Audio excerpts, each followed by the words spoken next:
publish in Dodge has become his latest challenge because people don't really know Quinton, but maybe a few people have heard of him. Quinton, what's the name? Quinton C? Yes. C. Crankshaft Jr. Originally Simmons. I do like that, thank you. Yeah. Weird names are kind of weird. Alright, so... So he barely knew his father, who was always out on adventures, but admired him greatly. During his early childhood, he learned of his father's death and inherited a moderate estate, which had been left unmaintained for years and had been condemned. Okay. When Quinton Jr. visited, he stayed staying there for almost a week. Is it like a farm? Oh, I think it's something a little nicer than that, right? Okay. This is a local hero. Run down. Yeah. So it's a mansion. There's a little mansion. Yep. Okay, yeah. Staying there for less than a week and collected his journals, he knew his calling. So you collected Dad's journals and then you started embellishing on them. Started They caught in. So you're a dime novel writer. Basically. Great. Okay. Does Quinton look like the lead character in the stories? I said that I described my character as a tall, slightly imposing figure in a long red coat, orderly greased black hair, and a small mustache. If you want, picture Vincent Price. Small mustache. Okay, Vincent Price. Nice. So he's got dark hair, you said, and it's slicked back with camphor. No, not camphor. What was the stuff they used to put in their hair? Oh, I don't know, actually. Okay. Hair oil. Alright. Where'd you say this mansion is? This house? Did you pick some place? I did not pick a specific place, but I think it's outside of Dodge, kind of in what would pass for the suburbs. There's no suburbs in Dodge. Well, it's I know. Pretty small, but it's growing so fast because of all the cattle ranching and a lot of the places come through. But you can imagine there are a handful of people who work in the city. You're on the railroad mansion. Okay. Yeah. Just from outside of Dodge. Mm-hmm. But you're established as a writer. And since this map is from 1882. But it gives you kind of a good idea. And Dodge City of 1876 is going to be a little smaller than that, but it is growing very quickly. Here are some other maps. So you're pretty much from Dodge City then. Quinton's from Dodge City area. Well, Quinton actually did not grow up in his father's house. Oh, here's the county. There you go. There's Fort County for you. There's not much there. Topeka is nearby. No, that's the Atchison, Topeka, Santa Fe Railroad runs through Dodge City, and there's a couple of other small towns along the way. And that's pretty much all that's in the county. Dodge City and these two towns. Oh, yeah. It's Hazelwood up there. So, Quinton isn't quite from Dodge because he didn't grow up with his father, he grew up with his uncle.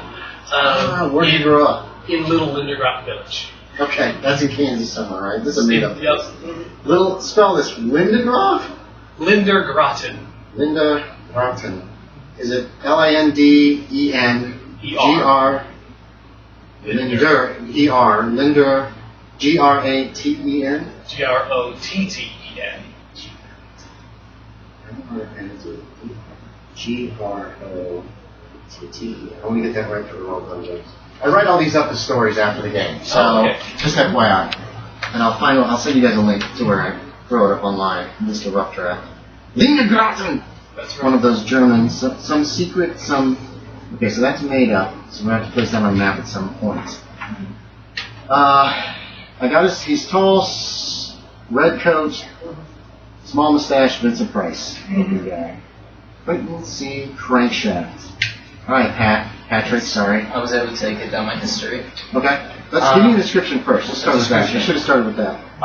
So he's a somewhat built, a little bit tall, short blonde hair, always loves to wear his lab coat, white long lab coat, goes all the way down to the floor. And in his pocket, he always got himself his pocket watch. That's one of the classic ones that open up. Yeah. That's what we kind of have. They don't have wristwatch. Yeah, no. That's not till the 20s. He was a man born in Blue North Carolina to a rich family, the Lazinskys. Jimmy Lazinsky is his name. His name is Jimmy? Jimmy's first name, Lazinsky is his last name. L-I-Z-I? I can't fully... It's something like that, Lazinsky. L-I-Z-I-N-S-K-I? S-K-Y? S-K-Y. S-K-Y. However you want to spell it. As long as it sounds like a real name, so I'm on board. Simmons does too, so I'm on board. And Crankshaft for your nom de plume, I will deal with. And it actually works for somebody's fake name. Okay, so, in North Carolina originally. Yes. Ultimately, he loved seeing all the little critters around his house, and when he was young, he had a journal of all the things he would find in there, and so to almost like document everything he saw. Ultimately, he never made many friends. He only made one friend just because he loved his work so much. Okay. And one person, his friend, his name is Gil Thunder. Gil Thunder. Thunder, yes. And ultimately, Gil Thunder very much is interested in Jimmy, what he's doing, just because he's always just writing in his book all the time. And he was given his watch by his professor, who ultimately taught him everything that Jimmy knows. Where do you go to school? Or is he privately taught? He's from a wealthy family. Yeah, privately taught. Privately taught, okay, that makes sense. So, and very, very, very well taught. Wait, no, you're the guy with the huge education. Right. Okay, you have a really high education. He's got even more. Yours is an 80 minus 9. What? Yeah, he rolled, it was all 6s. I witnessed it. It's real. Okay, what is Jimmy Lazinsky doing in Dodge City? You're from the area, and you're trying to establish yourself now in Dodge with some dime novels. What brought Jimmy out to Dodge? He has seen so much of all the critters here in Boone, and so he wanted to see what's more out there. Like, how did everything develop? He wants to know everything. Okay. So, is Dodge his first stop, or is it just the present stop on this odyssey to see like all the different types of animals? Present. Okay, so he's been making his way west, and he ended up in Dodge City around the 4th of July. Yes. Okay, yeah, that works. So you two don't know each other to start. So we'll throw you guys together and see how it goes. Okay, I'm gonna leave out these maps of Dodge City for y'all. You want them? These are from Deadlands, so there's a lot of inaccuracies on them. Oh, okay. Just FYI, if you look at something and you're like, what is the Black River Track? No, that doesn't exist. That's a magic, Confederates are still around kind of deal. This is an actual map from 1882.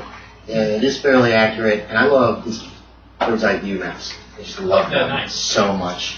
I wish I could get there going. But that just gives you an idea of how big Dodge City is. It's not a huge city, and at this time period. I don't actually have population written down, unfortunately. But one thing that you both would have heard about, you probably came in on the train, Jimmy. The train is the best way to travel, and with your wealth at $25 a day, it doesn't really touch your money at all. You need something to drink. You guys want anything to drink before you start? I'll take a water first. I'll take some kind of like soda pop or whatever. I have no ice. I apologize. That's totally fine. There's also a bunch of cookies in the fridge. Soda's down here. These are caffeinated, and then these are not caffeinated. So nice. Well, I can't drink a lot of caffeine at night because then I will never sleep again. I recently became desensitized to it, but it's not my fault. I used to work at a coffee house. Hi. You don't get cut for a couple hours, you little dog. I'm having a beer. Hope nobody minds. Okay. I consider doing it myself. But I shouldn't. As long as you're of age. I'm not. We'll see. I don't care. Oh, it's so funny actually because Now, I'm recording this. Keep in mind. Okay. This is going on YouTube, so. It is. Fair warning. Yeah. Nobody watches. I have like 1% of my. I have 1,000 subs. Less than 1% watch. I usually don't even hit double digits. So. Okay. Well, whatever. But I will say. What was I going to say? Something incriminating, I think. Oh, yeah, that's right. It's my hairline. Hi. Nobody can tell what age I am. Yeah. You do look older than your age, I think. It's the hair. I think because you have that thin hair. I went into a bar and they offered me a beer. I told them, be more careful next time. They're supposed to be every time. Do you mind if I have a Pop-Tart? Everything that's there is for you guys. There's some cookies in the fridge that are still in good shape because I put them in there at the beginning of the summer so they'd stay fresh. There's vanilla wafers, some kind of caramel cookies, and oatmeal. The oatmeal ones from Archway, they're really good ones. And then there's a bunch of junk out there. Hey, what do you want? What? Settle down. Settle down. Both of you settle down. You don't need to go outside. We have a doggy door at home, so they used to come and go over there. All right, so it's Sunday. July 2nd, you guys have gotten into town probably the day before. No. Get down. Stop it. You found out that Dodge City's having a huge blowout for 4th of July. It's the centennial. It's the 100-year anniversary of the signing of the Declaration of Independence, Formation of America, all that jazz. 1876. Happened 100 years ago. They've even hired an outfit from Chicago for fireworks. No. Get down. It's going to be the biggest fireworks show ever seen, especially in Dodge City. Considering the size of the town, it's just going to be huge. And you two are both there. You've probably got hotel rooms. You've probably got decent hotel rooms at one of the hotels in the downtown area. So this area, actually specifically in here, which is over here, which is here. And you're wandering town. The town's packed. There's cattlemen here. There are people who have come from the outlying farms and are spending the nights so that they can take part in the celebration. It doesn't look like there's any kind of a law or statute disallowing firearms, because you see a lot of people armed, not just lawmen, but just everybody. Oh, well, sounds like a great opportunity to peddle my wares. You can. There are several. Actually, you find out if you wish to pay $10, you can set up a small booth if you wish. There are several that have been set up. Yeah. Including... Let's jump right here past this. Oh, there we go. There's also, you see one, across the top it says Temperance. There's some little ladies there. Oh. So you've noticed that at one corner. And do you want to pay $10 and set up a little booth and try to sell some of your magazines? Okay, yeah, you can. So mark $10 off of either your cash in hand, or you can pull from your assets if you want. Pull from my assets, right? Okay, yeah. You can always have money wired to you. There is Western Union here, so... And this is something you probably set up ahead of time, you know? It is. You know about the celebration for weeks. You're from the area. So you set up, you got your dime novels out. They've got their really cheesy, terrible art, line art on the cover. As I passed by the Temperance booth, I explained to them, I can never go in for Temperance because they say I already have a short temper. They look at you like you're crazy as you walk away. That's right. Convinced that you've won. A lot of kids are looking at your dime novels, trying to check them out. Some of them are trying to read them so they don't have to buy them, so they don't have to pay that dime. Look with your eyes, not your hands. And you spot a gentleman walking by in a lab coat, of all things. That seems interesting. So you've come. Jimmy has come to. I'm going to try to call you guys by your character names. Jimmy's come to Dodge City. Well, this is his next stop. You're taking kind of a break. You could probably actually be looking around. You've been looking around for other new life forms, things that aren't natural. Well, not aren't natural, but things that you haven't seen. Yeah. And there's a huge celebration, and for that reason, you decide you're going to stay a few extra days to both look, and because it's going to be a pain to get. The trains coming in and going out are packed every time. So you're wandering around downtown, looking around at various. Oh there, big spender. You seem like a charitable fellow. Why don't you buy some books for these little kids here? They all want to hear the story of the great patriot, Quinton Crankshaft, and it seems like the poor little boys don't quite have enough to check it out. You can make me a spot hidden. Okay. So spot hidden is one that we use a lot. See if you notice something. That's over on this side. 50%. 50%. What's that? 51. Okay. You don't notice anything unusual. Okay, so I gotta roll above below. You want to roll below? Below. Okay, so Cthulhu's low rolls are always best. And the lower the better. And if you get low enough. Also there's another. We have a house roll here. We have these coins. If someone does some exceptional role playing, since there's only two of you, you can nominate him. If he does exceptional role playing for a coin, I get the final decision to give you a coin. These can be used to modify your die roll, up or down, by 1 per coin. It's not a lot, but if you start to collect a few, you also can trade these back and forth if you want. He needs 5 and you've got 3 and he's only got 2. You can say, yeah, here, take these, make this roll. So there I am at my booth, puffing aggressively on my cigar, and and demanding that you be charitable and buy some books for these kids. There's like 4 little boys between the ages of 8 and 12 staring up at you with wide eyes, like surprised. They're obviously very surprised. I do not care much about your books that you have. I have something much more important than your just fairy tale. I'm sure you do, but these kids don't. It's only $5 for $1, and that'll cover it for the lot of them. These kids can do much more than just reading silly stories all the damn Hey, day. you hear that, kids? Sounds like patriotism just isn't good enough for old. For science you don't know guy his over name. here. Yeah, okay.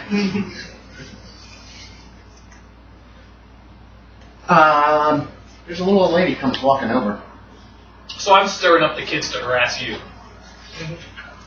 Oh, okay. Do you have persuade Sure. or fast talk? I have fast talk at 70. Oh, give me a fast talk roll. You're trying to get them all upset. 61. 61 is a success. Okay, so you've used that successfully. Put a little mark in your little box next to fast talk. At the end of the game session, or at the end of the adventure, we will check and see if the successfully used skills go up. Oh, okay. The children start to pester you. They're kind of like surrounding you in the front. And they're tugging on your jacket. And they're going, Mister. Do you lean down? Oh, sorry. One of the kids does that. The littlest one, the 8-year-old. He says, he's trying to take you. The other kids are still like, give us money. But the one little kid goes, he said $5 for $1. They only cost 10 cents each.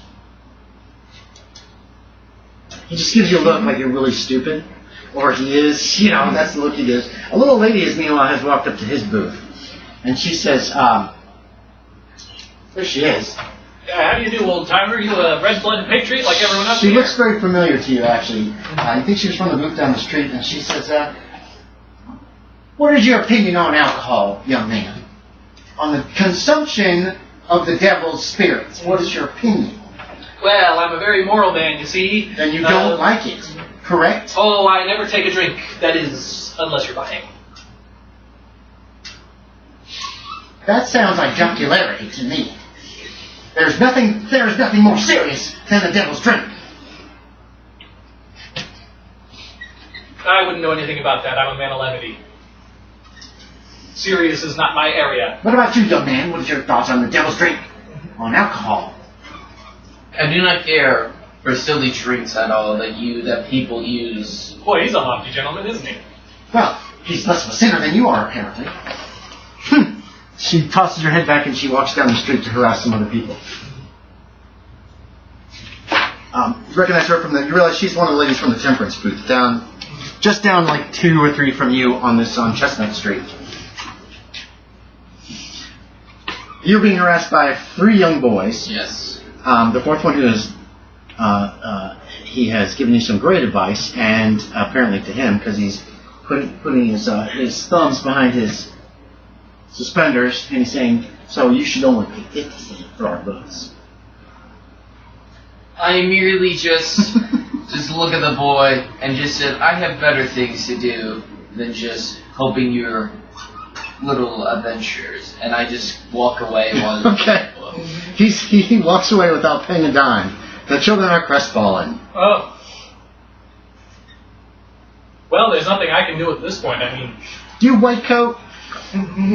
One of them thinks it's an insult, yells it after you. Alright, so you're walking down the street, seeing some of the other... There's other booths.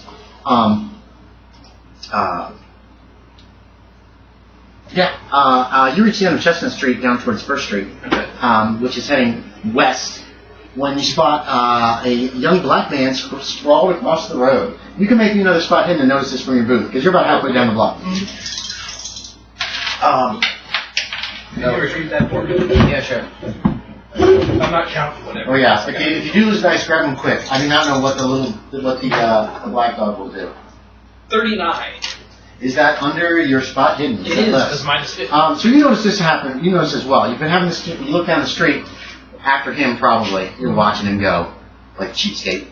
And that's when you notice there's a black man lying on the road. There is another man standing over him. Sounds like he's daring him to get up and fight. Come on, you yellow Yankee! Or is talking the only thing you're good for? Some people are avoiding this. No, get down. Other people are, some people are kind of watching but aren't getting involved. And you see there's a bunch of like flyers underneath him that he's dropped.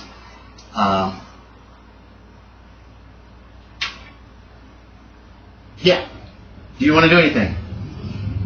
I very much am interested. It has piqued slightly my interest. So I just see, and so I look over to there and slowly head towards it. Okay, yeah, you're not very far when you notice this. Yeah. You walk over to him. The white guy is has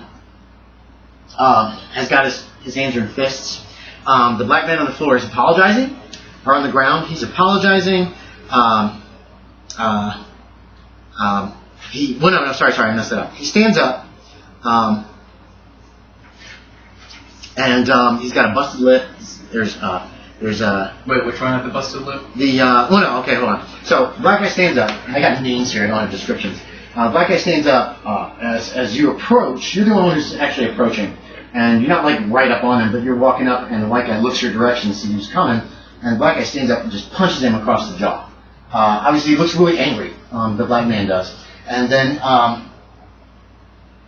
white guy pulls out a knife and starts to threaten him with it. The black man starts to apologize. Obviously, he apologizes for losing his composure. And the white guy is got a knife. What do you want to do? I'm going to say you probably don't have your shotgun with you. Yeah. You see this down the street. There is an altercation happening. And it looks like this man might be getting involved. You started to approach when they went at it again. Yes. And now there's a knife involved. And you're like 10 feet away. You notice this. I don't know if you want to get involved or not. But you have the first dibs on what to do because he's a little ways down. Yeah, and I want to watch Egghead first. See what Okay. I very much go to them. Yeah, okay. You walk up to him. What do you want to say? What do you want to do? I do inquire here, what have you two senseless people are doing, arguing in the middle of the street? The white guy turns towards you, knife still in his hand.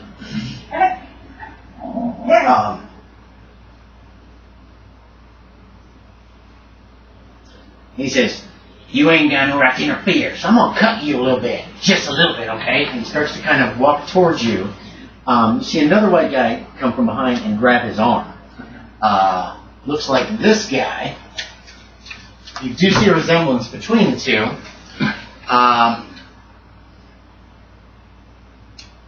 And the second one says, "Ralphie, put your blade away, or I'm going to plant you in the dirt."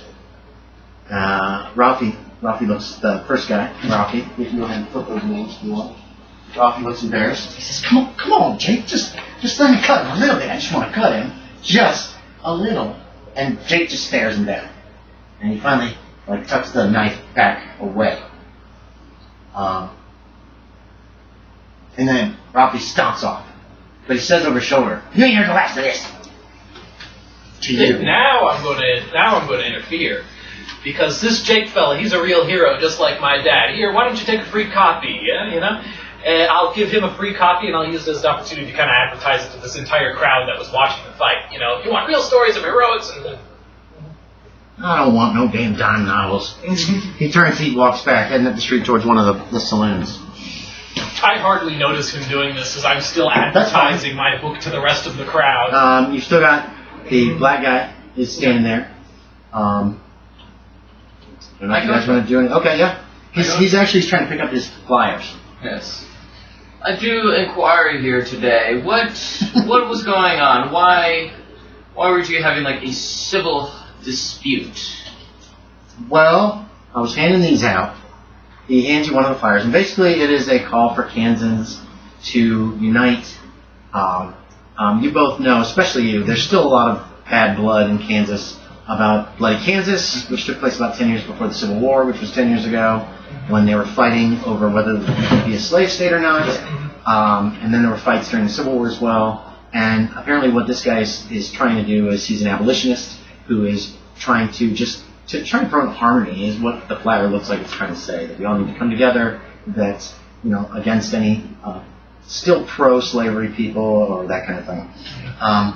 he says he was handing them out, and I couldn't afford a booth because it's $10, and so I was just handing these out. And then Ralphie, he doesn't say Ralphie. That fella, he points towards the direction that Ralphie went. That fella just punched me, knocked me flat, and then I lost my temper. I didn't even lose my temper, but I just. I fought with Michigan unit in the war, and I said I'd never fight again. I'm never want to see that again. You can overhear all of this, and it's probably in the back of your head because you're busy trying to sell your stuff. And I lost my temper, and I shouldn't have hit him. But yeah, the focus of the shot in this scene is on the two of them, but you can kind of in the background, hear the carnival barkers going in the background. Me among them. So basically, he's got they're essentially just pro-abolitionist bills, and a call for racial harmony is the main thing. Yeah. In Kansas, specifically in Kansas. Well, I do wish you the best, as there's a lot of this world that it very much puzzles me. I do wish you the best of luck. He says, "Thank you, sir. My name's Walter.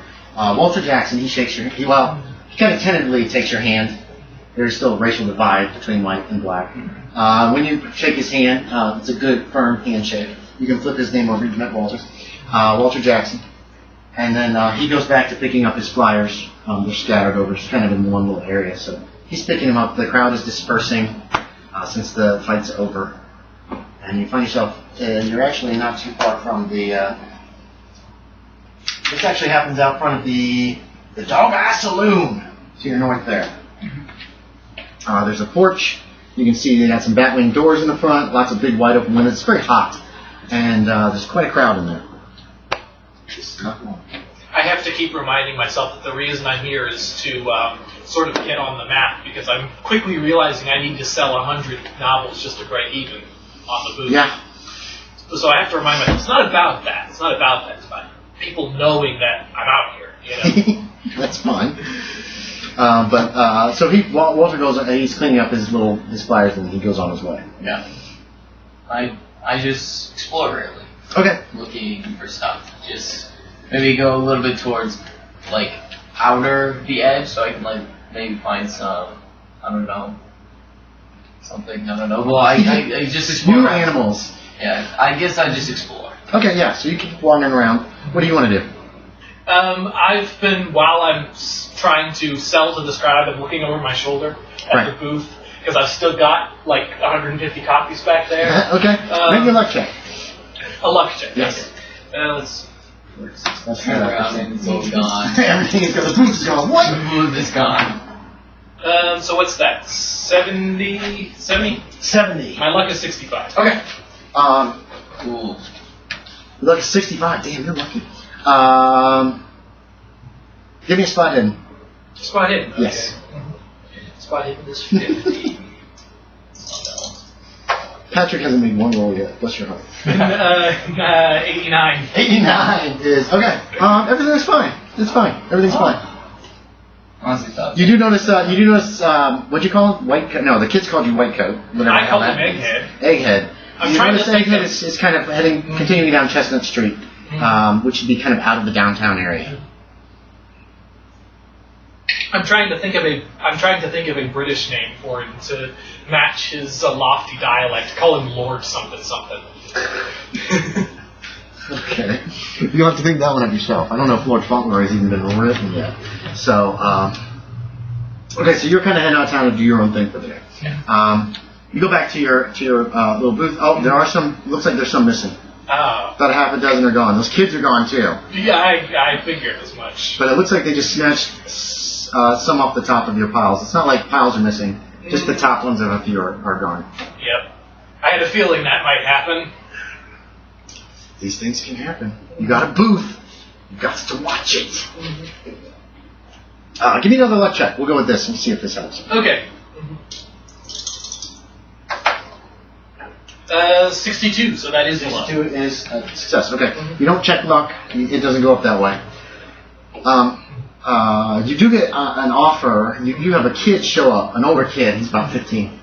And he says that he heard some boys had said that they had gotten some free dime novels. And he intimates that the kids had intimated that they had taken them, they hadn't paid for them. So he wants to know if you would like to hire somebody to help you watch your booth. Because he would be willing to do that for a fair wage.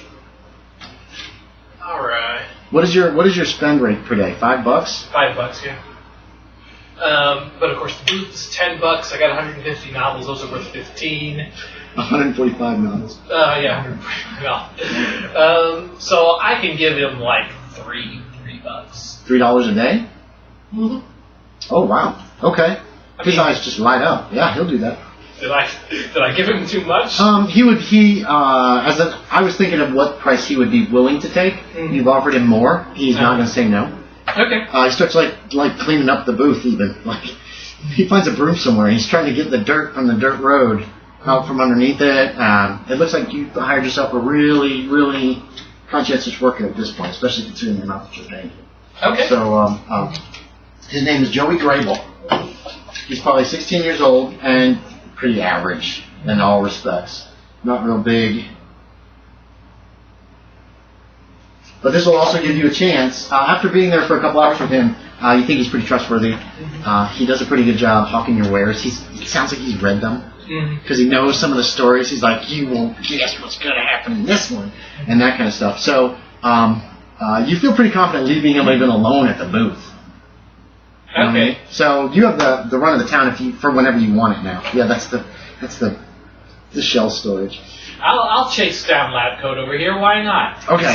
He says what he's got is so damn important. How could I possibly miss it? Okay. I call him Your Majesty. How are you gonna find him? Give me a track roll. Track. Do you have any points in that? I don't. That's fine. This is more to see how long it takes you to find him. And you're tracking him not by footprints, but by asking people, you seen a guy in a white lab coat? You seen a guy in a white lab coat? So I rolled a 40. I can't find it. It should be on the right side, or in alphabetical order. Oh, yeah, track is 10. So it's 10, I rolled a 40. Okay. So you search with him till lunchtime. Search for him till lunchtime, you don't find him. Oh, okay. You come back downtown, you check on Joey. He's actually made quite a few sales. Not like 100 or anything, but he sold like 10 books. Yeah. He said he gives you the money. As soon as you get back, he gives you that $1. Nice. It's all dimes, but he makes sure that you have the cash. And so you don't have like a cash box. It's all just kind of going in your pocket. Right? Pretty much. So he makes sure you have the money. Gives you kind of an update, and now you're feeling pretty hungry. Yeah. The Kowtow saloon is just down the street. It's where that fight broke out in front of him. Yeah. The dog eye's down the street. Yeah, and if I find Ralphie's brother down there, I might pick his brain, get a few stories, and attribute them to my dad. Ralphie? Who's Ralphie? The one. Oh, Ralphie Simpson. Yeah. Okay, I blanked. I thought it was some background character that you made up, and I was like, okay. They do serve food and lots of liquor at the Dog Eye Saloon. It looks like a pretty nice place. There's a long bar on the back. It looks like they have a kitchen in the back. There's steps that go up. There are a couple girls there who obviously are there for other reasons. Very scantily dressed, very nice. You look around, you don't see Lab Coat, or His Majesty, whatever you want to call him.